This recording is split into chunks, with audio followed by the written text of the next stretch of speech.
Hi, you're listening to the My Body, My Story podcast. So we arrived here the first day I met my husband. This is the 45 over 45 chapter where we celebrate rule breakers and role models, the women who inspire us to live life our way and to show their sensuality, beauty, soul, and true essence. Here, we talk about what it's like to be 45 plus, adjusting to the changes that come with time, and we listen to the stories of our participants. If you have an interesting story, we'd love for you to participate. You can email us at info@alexandrawalker.com. That's Alexandra spelt with a K-S. Or visit our website, alexandrawalker.com.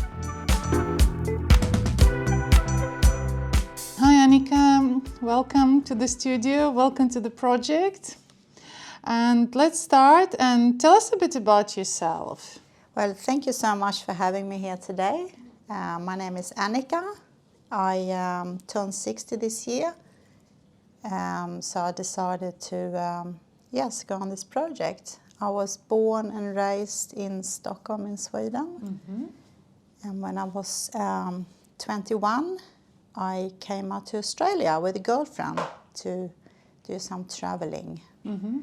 And I left a fairly miserable relationship, so I had no intention to get into, other relationships. So we arrived here the first day I met my husband. His friend worked at the airport in custom, and we got friendly with him. And then we've been together since then. Wow. Yes, a bit of a funny story, but anyway.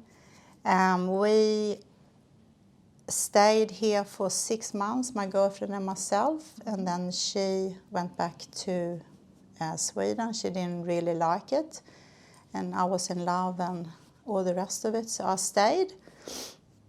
After about 12 months, when we've been together, my husband or boyfriend said to me, I'm going to go up to Cape York. And he was racing motocross. So he said to me, do you want to come with me? And I said, oh, yeah, I'd love to. So he bought a big motorbike, and we traveled up together to Cape York, which is North Australia. Mm-hmm.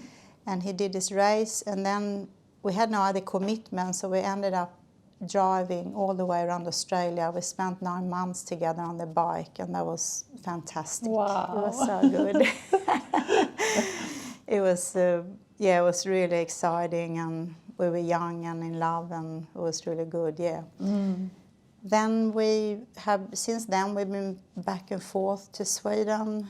We raised a family. Mm-hmm.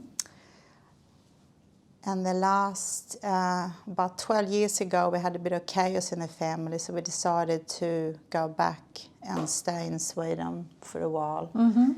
So we have 2 sons and a daughter, and the middle son ended up staying in Sweden.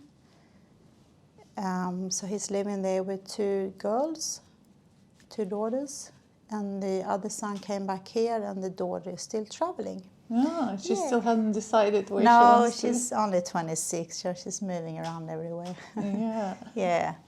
I've had a lot of different jobs. I get bored easily, and I'm a bit restless. I've had a lot of different jobs, and we lived in different places, but it's been pretty good, yeah.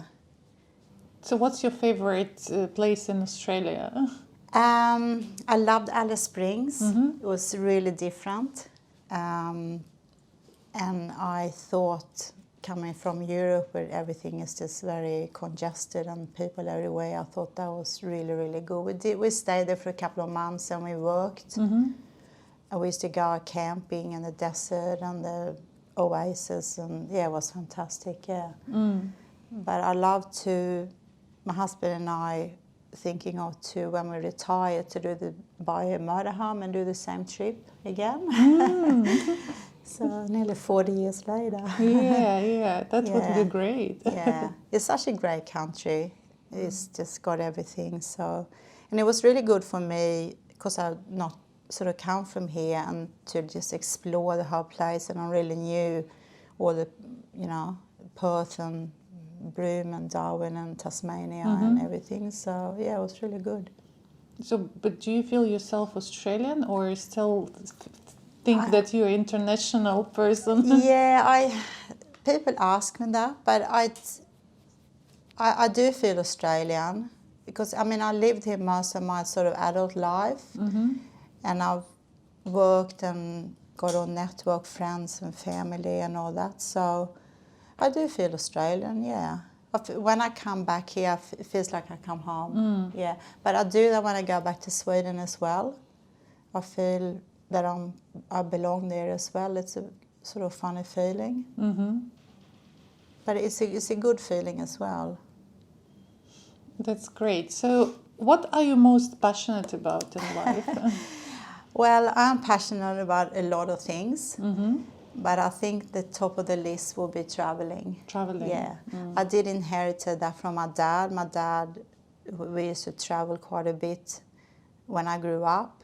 My dad was a policeman, and he worked in different places, and he took us to a lot of places, caravanning and camping and trips. I've been to a lot of places, but I've still got a long bucket list That's where I good. want to go. So I am really looking forward to do some traveling. Yeah. What is on the top of the bucket list? The top of the bucket list is South America, because my girlfriend and when we arrived in Australia, and intentionally we're going to stay here for about 6 months, and then we were going to go back to Sweden and then go to South America. So I tell people that I'm still on my way to South America. I just stayed a bit longer, 40 years. Yes.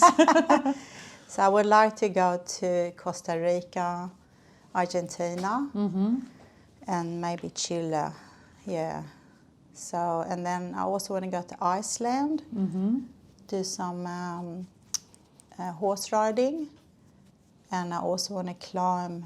I do a lot of hiking, so I would like to climb a couple of mountains. Maybe Kilimanjaro, Wow. Himalaya. Wow. What a name.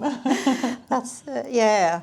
They're dreams. Maybe they won't come through, but you got to have your dreams. Yeah, they're for more, like they say. Yeah, that's right, yeah.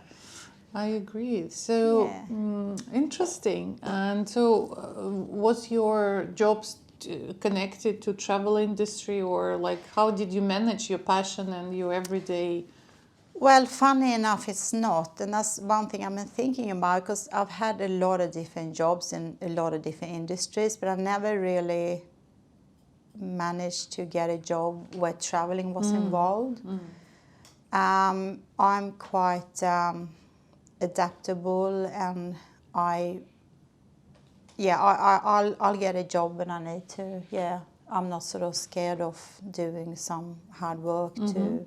I mean, when I was young, I used to just go around, pick fruit, or work in a restaurant, or cleaning hotels or whatever, just to finance it all.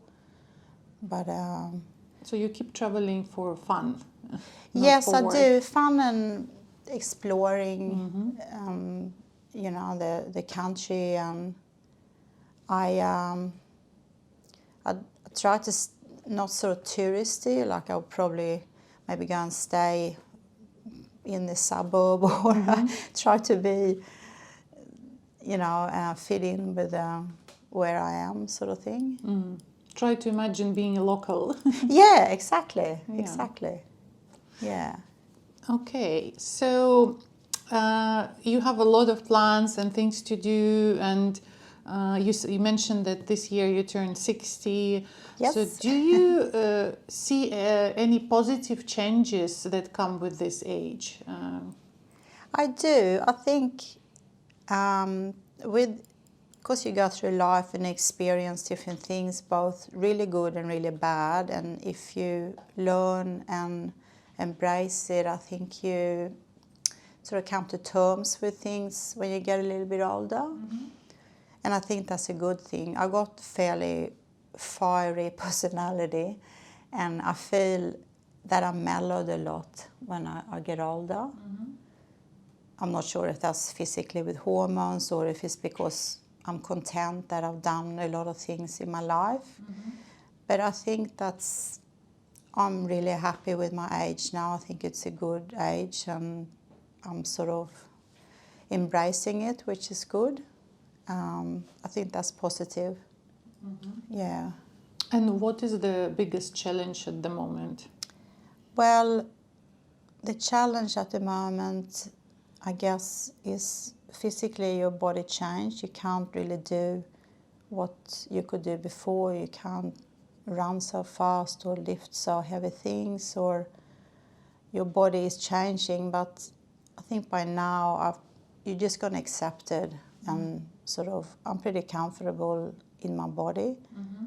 I do really, really miss high heel shoes. Oh, me too. Oh, I can't wear high heel shoes, and I used to have really good high boots, and I look at them now and think, No way. no way, I can't wear them. And I think putting dresses on and really nice clothes, if you don't have good shoes to go with it, it's not the same. I really miss that, I have to admit. But and these shoes you have to wear now, they're not as attractive as. And sometimes we go out and I look at these young girls or young women, I think, who wear these really high heel shoes. I thought, I wish I could do that again. But so I think that's really challenging. Yeah.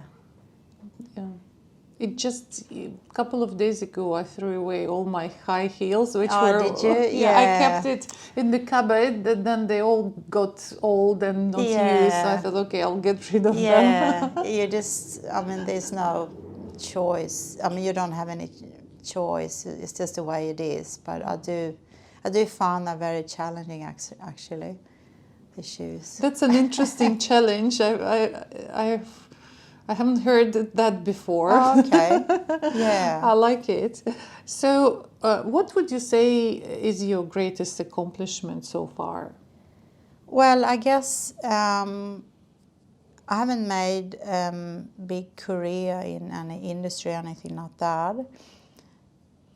I think coming to the country, to Australia, I was really young, and even though I had a partner or a boyfriend, it was quite, when I came back the second time as a resident and we were sort of going to stay here, it took a long time to settle in, and I was really homesick. And I think my mother-in-law, she really took me under her wing, which was really good. My husband comes from a pretty big family, so I was sort of one in the group, and that made me really secure and that. But eventually, you sort of fit in and either break it or make it. So I did make it. My husband and I raised a family, and I've been working, and we've bought a house, and I've sort of embraced it, and that is for me a big accomplishment. But I've also managed to keep I keep everything in Sweden, my girlfriends, my family. I'm really close to my family, and we have also established a bit of a life there. So I think that's great. Yeah, it sounds a bit like easy. I'll move over there and move over here, but it's you got to keep things up. Yeah, it's not easy. It's not easy, no.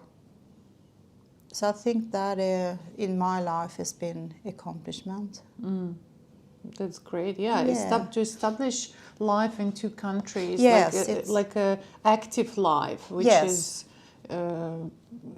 you can be functioning properly in both countries. Yeah, I understand what you mean. Yeah. But I think also nowadays with social media and Facebook and Skype, and that has made it really a lot easier. When I first arrived here in '83, it costed like $7 a minute to make a phone call. It was, and my mum and my telephone bills were horrendous. Now you can just get on the Skype computer. I put it up when we had dinner, and we had dinner, the three of us, my husband and myself and my mum on Skype. It's amazing, So, and with Facebook and and all the social media, so you can share photos and you know what your friends are doing, and so that has made it actually really good. So that's a pretty good thing. Excellent. Yeah. But if you could meet your 30-year-old self, I love this question, then what advice would you give her? What would you tell her? But I would tell myself, yes, I would tell myself to trust my instinct and to use my intuition really well, and just trust myself. Yeah. That's what I would say. That's a good advice. Yes. To everyone. Yeah. But we learn to trust ourselves a bit later in life. I think it's to do with, like we see that we didn't listen our intuition here, Yeah. and it happened, or we Yeah. did listen it here, like, just seeing that it actually, women's intuition works. Exactly, yes. So what advice would you give younger women who will eventually undergo this age changes and reach our age bracket? Yes. I would give them the advice to stay healthy, both physically and mentally. And I think I understand nowadays it's so much focus on how you look and body image, and you get bombarded from a young age with social media and, perfect body, there's no such a thing. I think if you can manage to stay away from that and just embrace your own body and be comfortable in your own body, and also be thankful for what you have, is, I think, and embrace your, So you mentioned about this body image issue, and where do you think the idea of perfect body comes from, and what is it for you, your perfect body? I think our media, obviously, social media and media in general, it's very, nowadays everything is so fast, and you see, you can't get away from it, to see a body, or body images, I should say. I don't think, there's not such a thing as a perfect body. I think if you're comfortable in your own skin, that's really good. And I've sort of always been exercising, and I've lived a fairly healthy life, and I think that's important. And now lately I've learned a lot from my daughter about your inner, like your mental inner health as well, like with yoga and meditation and that sort of thing. And I think that's really important, and I think that would be a really good thing to learn early. Excellent. So what does it mean to you, feeling good and looking good? What comes first? Definitely feeling good. I don't think you can cover up if you feel really not happy within yourself, if you're out of balance and that sort of thing. I don't think you can cover that up. I think you see through that. And feeling good is, I think, is important. It's important to look good as well, but I think it comes from within. And what makes you feel the most beautiful? I thought of this question a lot, and it comes a little bit back to the second question about feeling good. And I do feel the best, or I feel most beautiful when I feel good. And when I have a sauna, when I've sweated all out and I feel really clean, and I've had a swim in a lake and I sit down and I'm really relaxed, then I feel top of the world. You pictured beautiful image. It's that's. And I imagined Sweden for some reason. Yes, yeah. But saunas... Sauna and lake. Yeah, sauna and lake, yeah. Finland, they got the saunas, but we have a lot of saunas in Sweden too. A lot of people just in residential have saunas. Oh, so it's not a Swedish invention? No, it's Finnish, yeah. It's a Finnish... But do you have it in your culture in Sweden, or not really? Not really. It's a Finnish Culture. That's right, yeah. It's interesting. I didn't know that. Yeah. Okay, so my last question is, what is your favorite quote or maybe saying about being a woman? I researched this and I had two, but I'll pick one. So, and it's Eleanor Roosevelt that said it, and it's, a woman is like a tea bag. You don't know how strong she's going to be until you put her in hot water. That's my favorite as Is well. it? Yes. And what was the second one? The second one was that the most dangerous animal in the world is a silent, smiling woman. Oh. So, Yeah, that's a good one. That's a good one, yeah. Excellent. Thank you, Annika. Thank you very much for sharing your thoughts and telling your story. I hope you will enjoy the rest of the day and your photo shoot. Yes. And welcome again to the project. Thank you so much for having me here.